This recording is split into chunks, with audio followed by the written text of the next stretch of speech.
কৃষ্ণপ্রেমী গুণী শ্রোতাজনেরা, ৮৪ লক্ষ প্রকার জীবের মধ্যে সৌভাগ্যবশত আমরা এই দুর্লভ মানব জন্ম লাভ করেছি। কেননা কেবলমাত্র এই জন্মেই আমরা পরমেশ্বর ভগবান শ্রীকৃষ্ণকে জানার ও তার সান্নিধ্য লাভ করার বা তার নিত্যধামে ফিরে যাওয়ার সুযোগ লাভ করতে পারি।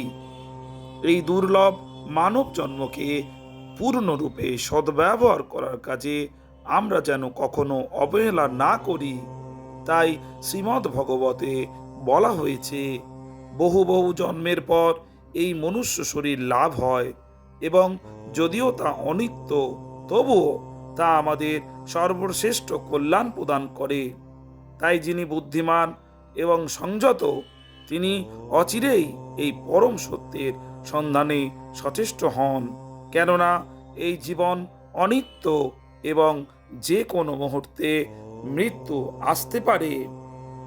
মানুষের কর্তব্য হচ্ছে সব রকমের ইন্দ্রিয় তৃপ্তি পরিহার করে ভগবানের সেবায় আত্মনিয়োজিত করা। গুণী শ্রোতাজনেরা, জড়জাগতিক জীবনধারার অর্থ জন্ম এবং মৃত্যুর পুনরাবর্তন।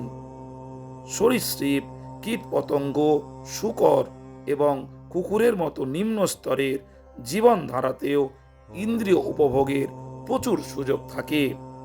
এমনকি সাধারণ মাছিরাও মৈথুন জীবনযাপনে ব্যস্ত থাকে এবং তাই তারা দ্রুত বংশবৃদ্ধি করতে পারে।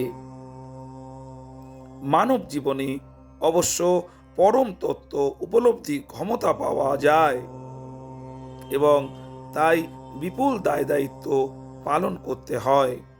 যেহেতু মূল্যবান মানব জীবন চিরস্থায়ী হয় না, সেই কারণেই জীবনের সর্বোচ্চ সার্থকতা স্বরূপ কৃষ্ণ ভাবনামৃত আস্বাদনের প্রচেষ্টায় যথাযথ কর্তব্য পালন করাই আমাদের আশু কর্তব্য হওয়া উচিত। মৃত্যু আসন্ন হওয়ার পূর্বেই আমাদের সেই বিষয়ে যথার্থ স্বার্থ সংরক্ষণের জন্য গুরুত্ব সহকারে অনুশীলন করা কর্তব্য।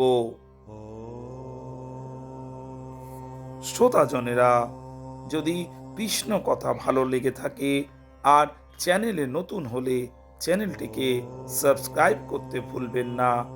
আর বেশি বেশি করে শেয়ার ও লাইক করে কৃষ্ণ সাধকদের শোনার সুযোগ করে দিন। নমস্কার।